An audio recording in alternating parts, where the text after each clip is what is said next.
سلامونه په لندن کې د BBC پښتو ټلویزیون نړۍ دا وخت ګورئ. زه سنا صاحب د نن سټیک مو د ککړې هوا بیه په هند کې ډاکټران خبرداري ورکوي چې په دغه هیواد کې د سږو سرطان د همدې له امله ډیر شوی دی. موږ به یې په افغانستان او پښتونخوا کې هم څیړو. په یمن کې میلیونونه کسان له لوږې مري. په جګړه کې ښکېلې غاړې ایله اوس په سویډن کې خبرو ته سره ناست دي. د ماشومانو لپاره د BBC پښتو ټلویزیون للو کیسې یو کلنې شوې. له وړاندې کوونکي سره یې خبرې کوو.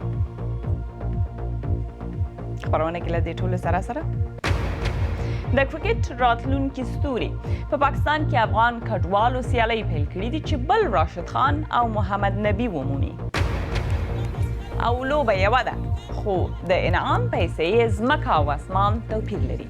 په افریقا کې د ښځو او سړیو عاید کتنه کوو.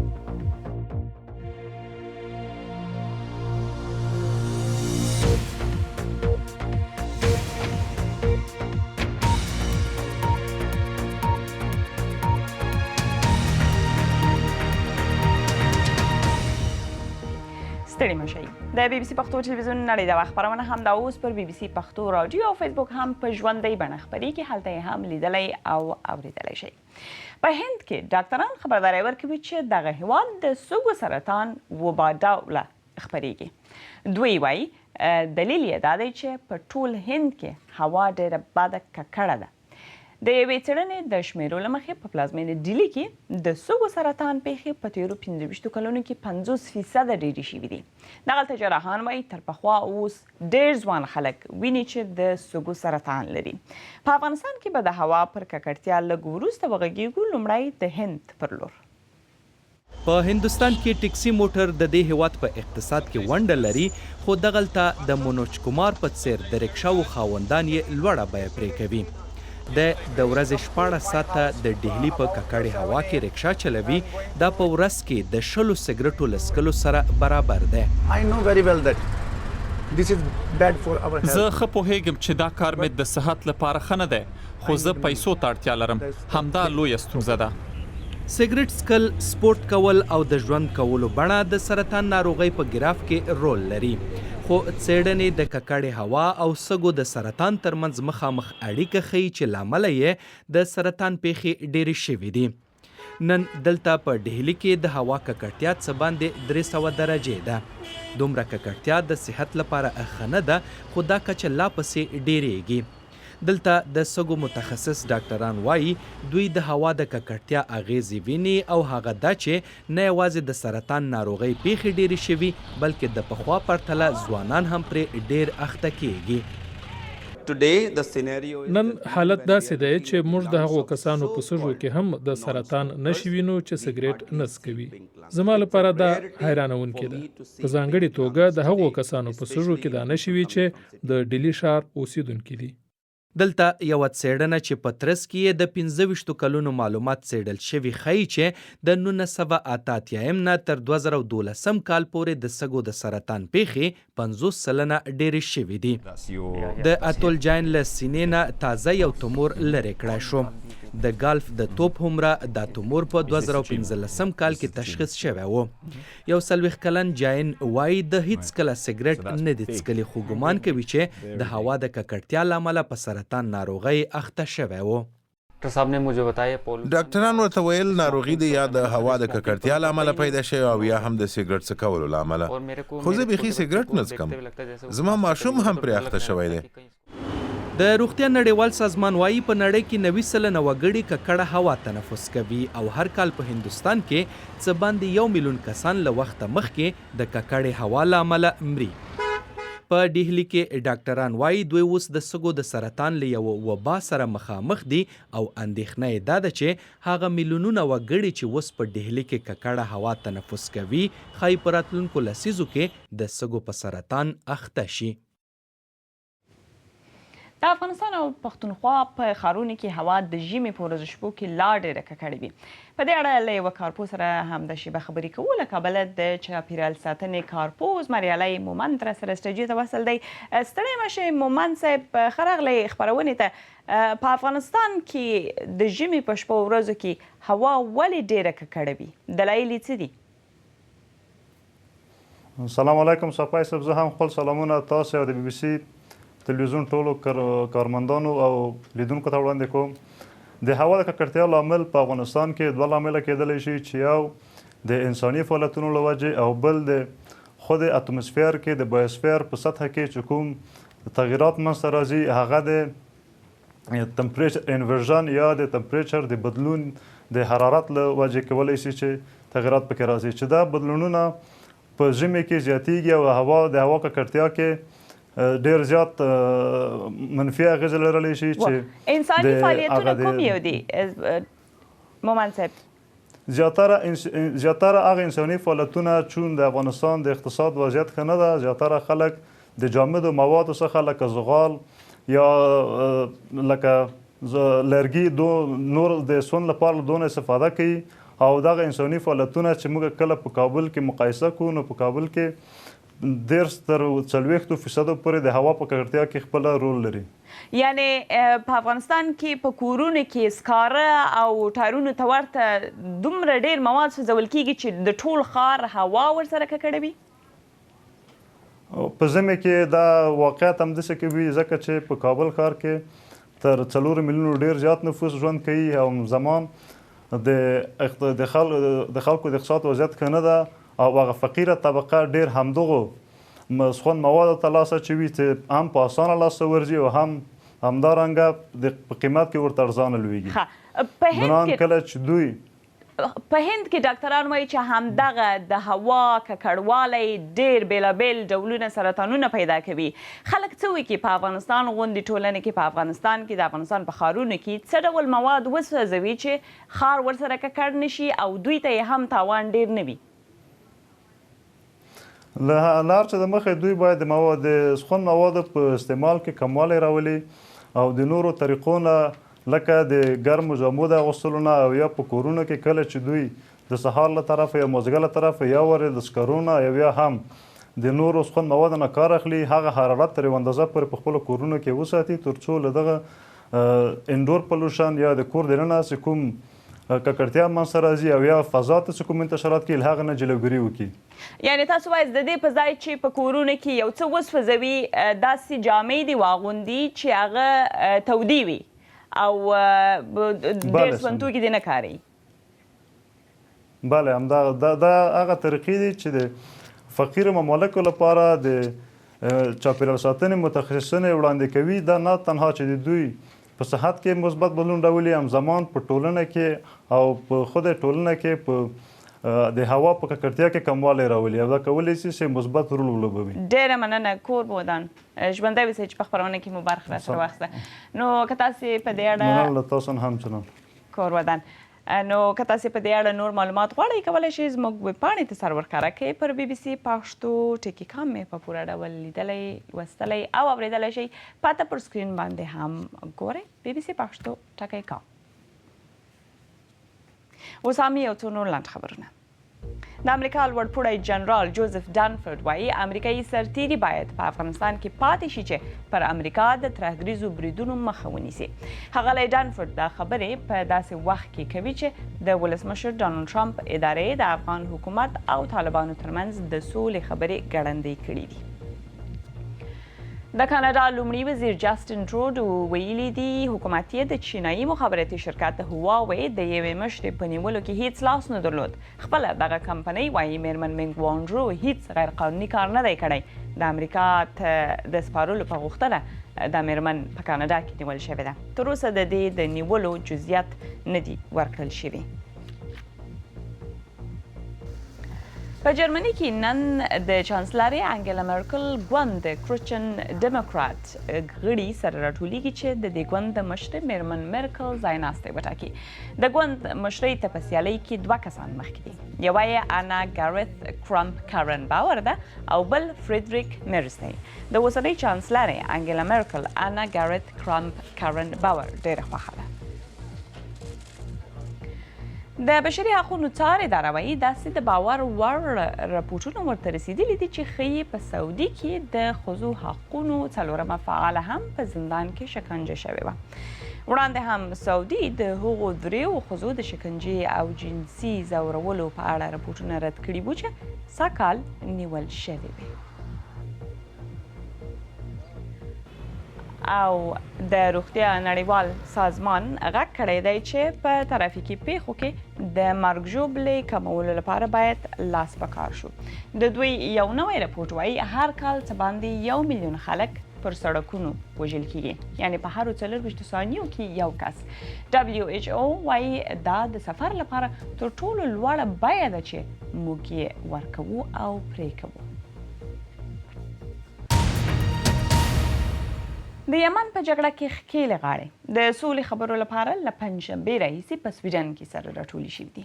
دا په 2 کلونو کې لومړی ځل دی چې د دې جګړې دواړه اړخه یا ټولې غاړې سره کینی او خبرې کوي. په همدې موده کې زرګونه یمنیان مړه شوي دي او میلیونونه نور له ډېرې بدې لوږې سره مخامخ دي. یمن وروستی سلګۍ وهي. هر ورځ یې له لوږې، ناروغیو او له یوې ویجاړونکې جګړې ماشومان وړي. له 2015 کال راهیسې له کله نه چې جګړې زور اخیستی لسګونه زره ځوانان پکې وژل شوي دي. دلته په سویډن کې بیا د دې میز شاوخوا د هیلو څرک راټوکېدلی دی. له 2 کلونو ډیره موده کې دا لومړی ځل دی چې حوثي یاغیان او حکومت یو ځای سره ټولیږي او ملګرو ملتونو خبرو ته کېنولي دي. راځئ په دې کې شک ونه کړو چې د یمن راتلونکی د همدغو کسانو په لاس کې دی چې په دې خونه کې ناست دي، او موږ مخکې له دې چې د یمن راتلونکی وبایلو باید سملاسي لاس په کار شو. خو د یمن د جګړې په ډګر کې لوی سیالان لکه د سعودي او ایران په ګډون نور ځواکمن لوبغاړي هم شته. دوی ټول د سولې غږ کوي خو لا هم جګړه روانه ساتي. د پلازمینې په زاړه ښار صنعا کې یمنیان پوهیږي چې د دې ستونزې حل څومره ګران کار دی. اولا مفاوضات السلام التي في دا سوداګر وایي هیله لرم د سویډن خبرې پایلې ته ورسیږي، خو زموږ په حالاتو کې بدلون ته لږ هیله شته. دواړه غاړې باید جوړجاړی وکړي. دا ښځه بیا وایي دا به د ټولو لپاره د حیرانتیا خبره وي، خو له منطقي پلوه داسې نه ښکاري چې زموږ ژوند کې د بدلون راشي. د سټاکهولم دې ماڼۍ کې کېدونکې خبرې داسې نه ښکاري چې یو لوی بدلون دی ولیدل شي. خو په داسې حال کې چې یمن د پرځېدو په څنډه دی، د دې دروازې شاته هره خبره به بیرته یو ځای کېدو کې مرسته وکړي. نن جمعه ده او بیا له خیره د للو یوه کیسه درته لرو. نن د دې کیسو لومړۍ کلیزه هم ده. په دې کیسو کې چې په پښتو ژبه ماشومانو ته د خپل ډول لومړنۍ کیسې بلل شوي دي بېلابېل پیغامونه ورکول کیږي. د دې کیسو لیکونکې او وړاندې کوونکې نجیبه لیمه سره هم ده اوس په سټوډیو کې ده. نو نجیبه جانې ستړې مه شې، یو کال پوره شو، مبارک دې شه. غبرګونونه تر ډېرې چې موږ څه لیدل دي مثبت وو. اوریدونکو لیدونکو تاسو څه اورېدلي دي او څه درغلي دي رسېدلي؟ ډېر غبرګونونه د میندو د پلرو لخوا څخه رالل چې هغوی ویله کوچنیان مو دې ته ډېر منتظرې کله ناکله پوښتنه کوي چې نوې کیسه خو به نه راغلې. د افغانستان نه، د پښتونخوا نه، د افغانستان نه بهر په اروپا او په امریکا کې خلکو دې ته د داسې وسیلې په سترګه کتل چې اولادو ته پښتو په ور زده کړي. خو ما ته تر ټولو ښه پیغامونه هغه وو چې ماشومانو به د دې نه یو ګټه اخیستې وه. یو سړي ویل چې په سړک کې روان وم، زوی ته مې ویل چې لاس مې ټینګ ونیسه، ویل ډول بابا که ورک سم خو لکه خندان غوندې ولاړ به یم پر هغه ځای. یعنې هغه د هیلې کیسه چې ما کړې وه د هلک اورېدلې وه. یا فرضاً یو نجلۍ یو کیسه لیدلې وه، ویلې وه چې مور نو زه به نور دروغ نه وایم، دا بد کار دی. مثبت پیغامونه ډېر وو، خو انتقادونه هم وو. زما لهجه قندارۍ ده، خلکو ویلي وو چې زموږ کوچنیان باید په قندارۍ لهجه باندې پوه سي. نو زه تر ډېره هڅه کوم چې د لهجې دا خبره وساتم. ځینو نورو ویلي وو ستاسې تصویرونه دغه عکسونه چې تاسې موږ دا ولې نه شورې. البته پر دې ټولو باندې فکر کوو، خو تر ډېره غبرګونونه مثبت وو. تاسو کلونه وړاندې څه باندې شاوخوا نږدې 20 کاله مخکې د خړکۍ په نامه یو پروګرام مخکې وړه، ما اورېدلی هم دی، ستا د کوچنیوالي زما د کوچنیوالي پروګرام و. دغه کیسې د هغه پروګرام ادامه وه که څنګه؟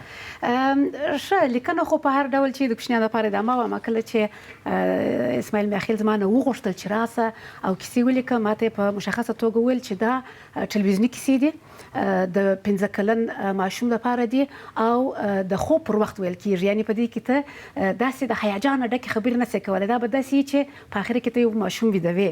او زه تر ډیره محدوده وم د خړکۍ سره په کیسو کې چې ما ویل پسرلي به پروګرام وړاندې کوي، هلته زما لاس په دې آزادو چې ما 8-9 دقیقې کولی شوی چې ماشوم سره خبرې وکړم، او عمر یې 10 کلن و. 15 کلن ته لیکل تر هغه ډېر سخت دي. ګران دی. په دغه کیسو کې کوم ډول مسایل ته پام کوئ؟ 4 موضوعګانې دي.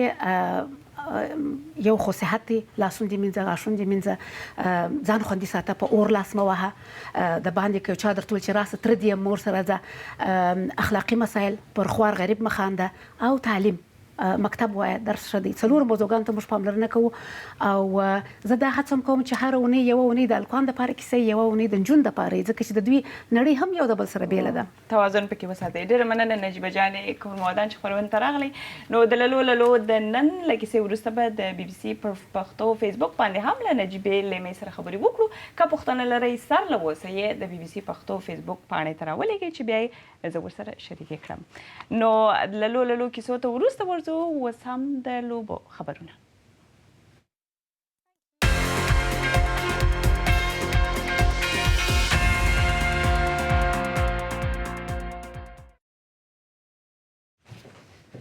د افغانستان د کرکټ په برخه کې دا خبره ټولو ته روښانه ده چې پیل یې په پاکستان کې د کډوالو له کمپونو وشو.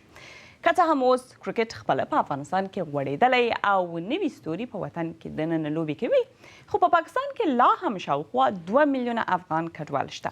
په پېښور کې اوس د دغو کډوالو لپاره د کرکټ سیالۍ پیل شوي دي چې رحمان الله هم لیدو ته ورغلی و. دا لومړی ځل دی چې د افغان کډوال د کرکټ لیګ لاندې کډوال د کرکټ بېلابېلې لوبډلې د پېښور میدانونو ته وتلي.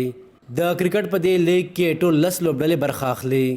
د کرکټ د زیاترو لوبغاړو عمرونه د 19 کاله کم دي، خو ارادې لوړې دي. موږ کوهاټ ډیفیټ کړو او ډېر زیات خوشحاله یو. ټیم کمبینیشن و چې میچ موږ ګټو، انشاءالله مخکې به هم دا کمبینیشن یو کوشش وکړو چې فاینل ته ورسو. د کډوالو د کرکټ لیګ لومړی سیالۍ د پېښور په مشهور ارباب نیاز سټیډیم کې ترسره شوې او وروستي میچونه د زندۍ کیمپ سره نږدې لوبو میدان کې وشوې. تر اوسه 3 لوبډلې د پېښور، هریپور او چارسده نیمې پای یا سیمې فاینل ته لاره موندلې. د کرکټ د سیالونو د خوند اخیستلو لپاره د افغانانو سره ګڼ شمېر پاکستانیان هم میدان ته راغلي. افغان مهاجرین چې کوم ټورنمنټ ته هغې ته موږ راغلي انجویمنټ دپاره، او بس لوبه روانه ده، انجویمنټ کوو، ښه گیم شروع دی. د لوبډلو روزونکي د لوبغاړو د راتلونکي په اړه هیلهمند دي. راشد خان، محمد نبی، ساحل، دا ټول تللي دي ځای نه د مهاجرین نه، او دا لوبغاړي به انشاءالله د خپل وطن لپاره دغه ټورنمنټ نه چې موږ وباسو دوی افغانستان ته ځي او هلته خپل وطن لپاره ویاړونه راوړي انشاءالله. د افغان کډوال د کرکټ فاینل به د دوشنبې په ورځ ترسره کیږي او ګټونکو لوبډلې ته به نقد جایزه او ټرافیانې ورکړل کیږي. د کرکټ د ټورنمنټ کتلو لپاره په ګڼ شمېر کې پاکستانیان هم راغلي دي. دغه پاکستانیان غوښتنه کوي که په راتلونکي د افغان کډوالو او د پاکستان ترمنځ دا رقم سیالۍ جوړې شي، نو دا خو ورسره یوازې ځوانانو ته د لوبو لپاره یو ښه موقع لاسته راشي، بلکې ورسره به دواړو هېوادونو په اړیکو باندې هم یو ښه اثر پرېوځي. رحمان الله، بي بي سي، پېښور. همدغلته په پښتونخوا کې د مدرسه کرکټ لیګ له بریالیتوب وروسته اوس د پېښور زلمي لوبډلې په مالي مرسته په بلوچستان کې هم دغه سیالۍ پیل شوي دي. د دغو لوبو تنظیمونکي وایي د کرکټ لوبې په دغه ډول سیالیو غواړي چې د مدرسې طالبان هم خپل استعداد وښیي. یوه لوبغاړي یې وویل دا ډیر پوزیټیو سوچ دی چې د مدارسو په باره کې دومره ښایسته او زبردست دغه کړی دی، منعقد کړی دی ټورنمنټ. له دې له وجې نن سبا چې کوم تاثر دی د مدارسو په باره کې، هغه د هر چا په ذهن کې دا وي چې مدرسې چې دی هغه تشدد، مطلب داسې نیګیټیو سوچ د هغو په باره کې ولود دیغه. نو موږ دنیا ته دا پیغام ورکوو، بلکې هر چا ته دا پیغام ورکوو چې مدارس چې کوم دی دا د یو بایچارګي او د دې شي درس ورکوي، بلکې اسلام هم د دې د بایچاره‌توب درس ورکوي. د لوبو په لنډو خبرونو کې بیا نیوزیلند په ابوظبي کې پاکستان ته په 3 ټسټ لوبه کې ماته ورکړه او د درو لوبو لړۍ 2 ورسره وګټله. نن د لوبې په وروستۍ ورځ پاکستان یوازې په 156 منډو وسوځېد او د 123 منډو په لوی توپیر یې ماته وخوړه. ورو بالر ویلیام سامرول 3 کسه وسوځول. له هند سره د استرالیا په لومړنۍ ټسټ لوبه کې ټریویس هیډ د خپل ژوند په لومړنۍ ټسټ لوبه کې د 2مې ورځې تر پایه ناسوځېدلې 50 منډې وکړې. استرالیا د هند د 250 منډو په ځواب کې 191 منډې کړې وې او 7 لوبغاړي یې سوځېدلي وو. د هند سپینر راوی آشوین د 50 منډو په ورکړه 3 کسان وسوځول. د هاکي نړیواله اتلولي په هند کې روانه ده چې نن پکې استرالیا له چین سره سیالي درلوده. پاکستان به د اتوار یا یکشنبې پر ورځ لوبه کوي. دا د چین لپاره په هاکي نړیوال جام کې لومړی ځل دی، خو له آیرلند څخه د سهشنبې پر ورځ لوبه یو مساوي کړې وه. له هغو سره آیرلند همدا اوس له انګلند سره لوبه کوي، که یې وبایلله له سیالیو به وځي. د ښځو د افریقایي اتلولۍ جام تېره شنبه پای ته ورسېد. نایجیریا پکې اتله شوه، خو ډېرو دا پوښتنه کړې ده چې آیا ګټونکې لوبډلې ته هغومره پیسې ورکړل شي لکه سړو ته چې ورکول کیږي؟ دا همګړۍ ګټونکو ته $80,000 ورکول کیږي. دا تر هغو پیسو بیخي کمې دي چې نارینه‌وو ته ورکول کیږي. د سړیو ګټونکې لوبډلې $4 میلیونه اخلي. له هرې سترې سیالۍ وړاندې ښځینه لوبغاړې دا ډول تمرین کوي. لاره چاره او نور هر څه یې د نارینه فوټبالرانو په څیر دي، خو د نارینه‌وو پرتله ښځو ته کمې پیسې ورکول کیږي. حالت باید داسې نه وي، ځکه هغه ډول لوبه چې ښځینه لوبغاړي یې کوي نارینه یې هم کوي. که څوک یې تنخوا سره برابره کړي او یا که دواړو ډلو ته 50-50 برابرې پیسې ورکړي نو هیڅ ستونزه نشته. که رښتیا وایم د بانیانا په نوم د جنوبي افریقا ښځینه لوبډله د بافتا په نوم د نارینه‌وو پرتله ډیره پیاوړې ده او باید یو ډول پیسې ورکړل شي. که لیګونو ته وکتل شي، ښځې د نارینه‌وو پرتله ډیر مینوال نه لري. هر څه د ټلویزیونونو لخوا د خپرولو حق پورې تړلي دي. ستاسو په ګمان څومره کسان به د ارسنال او کریسټل پالیس ښځینه لوبډلو ترمنځ لوبې ته کینی؟ د نارینه‌وو نړیوال جام په نړیواله کچه ډیر لیدونکي لري، خو د ښځینه‌وو نړیوال جام بیا نیم لیدونکي هم نه لري. په همدې دلیل ورته یو شان پیسې نه ورکول کیږي، خو ښایي په راتلونکي کې حالت بدل شي. که اوس مهال دا خبره سمه هم نه وي چې نارینه او ښځینه لوبغاړو ته د یو ډول پیسې ورکړل شي، خو دا سپکاوی دی چې تر 20 کلنۍ او 19 کلنۍ لاندې نارینه لوبغاړو ته زموږ په پرتله ډېرې پیسې ورکول کیږي. دا رښتیا هم ډېر سپکاوی دی. خلک دې راشي او مرسته دې راسره وکړي چې عواید مو لوړ شي. که دا پیسې د نارینه لوبغاړو پرتله نیمه هم وي، که هغوی پریکړه وکړي چې خپل نیم عواید موږ سره شریک کوي، نو ښه خبره ده. موږ په لوبو کې د توپیریز چلند د ختمولو لپاره هلې ځلې کوو، نو پکار ده چې په افریقا کې ښځو ته هم د نارینه‌وو په څیر حقونه ورکړل شي. د افریقا ښځینه فوټبال لوبغاړي نه یوازې په لوبغالي کې د خپلو حقونو لپاره مبارزه کوي، بلکې جګړه یې بهر ته هم راایستې ده او د ښه راتلونکي لپاره یې کلکه مبارزه پیل کړې ده.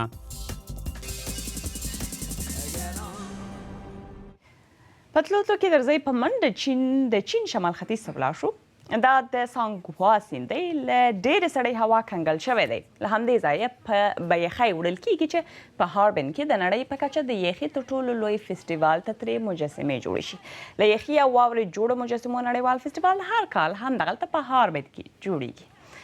نو خبرونه مو هم دلته پای ته رسیږي. تر بلې هغې هر چې آرام او خوشحاله او خوندي اوسئ. ښه وخت او ښه شپه.